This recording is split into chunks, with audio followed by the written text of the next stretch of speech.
अगर आप भी झट से चैप्टर 1 यानी वैद्युत आवेश तथा क्षेत्र का रिवीजन करना चाहते हैं, चाहे आप क्लास 12 के स्टूडेंट हैं चाहे सीयूईटी के, तो इस वीडियो को लास्ट तक जरूर देखिएगा। स्टार्ट करते हैं। पहला है वैद्युत आवेश। वैद्युत आवेश पदार्थ का एक गुणधर्म होता है। ये दो टाइप का होता है, धनात्मक आवेश, ऋणात्मक आवेश। धनात्मक आवेश से वैद्युत बल रेखाएं बाहर की ओर निकलती हैं, जबकि ऋणात्मक आवेश पर वैद्युत बल रेखाएं अनंत से आकर आवेश पर समाप्त हो जाती हैं। इसके अलावा अगर हम बात करें तो वैद्युत क्षेत्र की तीव्रता, इसका फॉर्मूला E बराबर Q बटा एप्सिलॉन 0 होता है। ये एक सदिश राशि है, इसकी दिशा प्लस से माइनस की ओर होती है।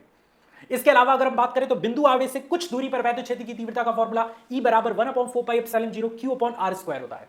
इसी तरीके से वैद्युत द्विध्रुव का अगर हम बात करें तो एक ऐसा निकाय जिसमें दो बराबर परंतु विपरीत प्रकार के बिंदु आवेश एक दूसरे से कुछ दूरी पर स्थित होते हैं, यह निकाय वैद्युत द्विध्रुव कहलाता है। इसके आघूर्ण का फॉर्मूला होता है स्मॉल p बराबर Q इंटू दूरी यानी Q इंटू D, या कई लोग 2L भी कहते हैं। यह एक सदिश राशि है, इसकी दिशा वैद्युत क्षेत्र के विपरीत होती है यानी -Q से +Q की तरफ। इसका मात्रक कूलाम इंटू मीटर होता है। इसी तरीके से एक समान वैद्युत क्षेत्र में किसी द्विध्रुव पर बल आघूर्ण कितना लगता है तो उसका मान आप टाउ बराबर PE sin थीटा से निकाल सकते हैं। वैद्युत फ्लक्स का फॉर्मूला फाई बराबर EA cos थीटा होता है। इसके अलग अलग स्थितियों में अलग अलग फॉर्मूला निकल सकता है, थीटा का मान चेंज होगा तो।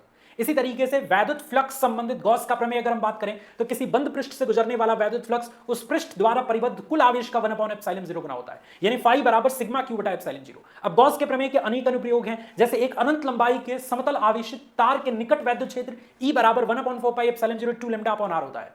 इसी तरीके से एक समान रूप से आवेशित वितरित समतल चालक चादर के निकट वैद्युत क्षेत्र की तीव्रता E बराबर सिग्मा बटा 2 एप्सिलॉन 0 होता है। दो विपरीत आवेशित प्लेटों के बीच वैद्युत क्षेत्र की तीव्रता तो E बराबर सिग्मा बटा सिर्फ एप्सिलॉन 0 होता है, जबकि बाहर शून्य होता है। इसी तरीके से चालक गोले के बाहर, भीतर और पृष्ठ पर वैद्युत क्षेत्र की तीव्रता और अचालक गोले के पृष्ठ पर, बाहर और भीतर वैद्युत क्षेत्र की तीव्रता आपकी स्क्रीन पर दिया गया है। ये चैप्टर 1 का आपको रिवीजन अच्छा लगा तो आपको हमारा CUET 2026 के लिए MTRS बैच से जोड़ना चाहिए। पेड क्लास के माध्यम से टॉप क्लास की फिजिक्स की तैयारी करा रहा हूं। डाउनलोड करिए पांडित्य टेक्निकल ऐप और हमारे बैच से एनरोल करिए। मिलते हैं नेक्स्ट वीडियो में, अपना ख्याल रखिए।